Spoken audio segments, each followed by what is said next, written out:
ধন্যবাদ।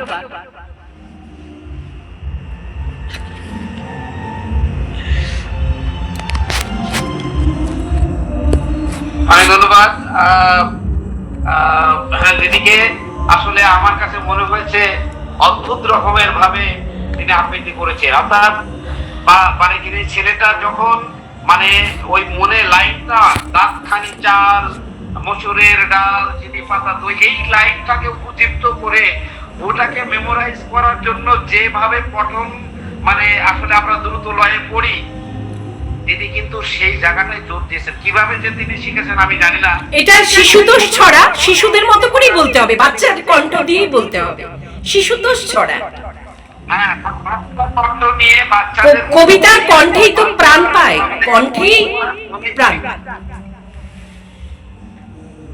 সেই জায়গা থেকেই মানে তিনি আসলে যেহেতু প্রফেশনাল আবৃত্তিকার, এই কারণেই কিছু লয় আছে, কিছু তাল আছে, কিছু ছন্দ আছে, কিছু পাঠ আছে যেটি আপনার থেকে এটা ওনারা বুঝে নেন।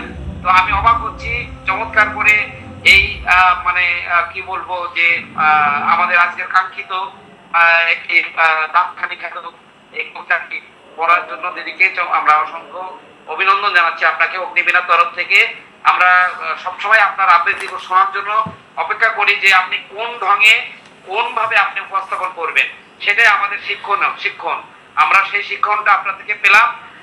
অবভিয়াসলি আপনার এটি যদি আপনি কি জানি হচ্ছে যে মানে ইউটিউব যদি এটা ছেড়ে থাকেন অবশ্যই আমাদেরকে আগের মতো করে দিয়ে দিবেন, সেটা আমরা ঋদ্ধ হবো। থ্যাংক ইউ অনেক ধন্যবাদ মনমন দিদিকে। এবং এই প্রেক্ষিতে পাঠের জন্য আমাদের ডক্টর শহীদ মঞ্জু স্যার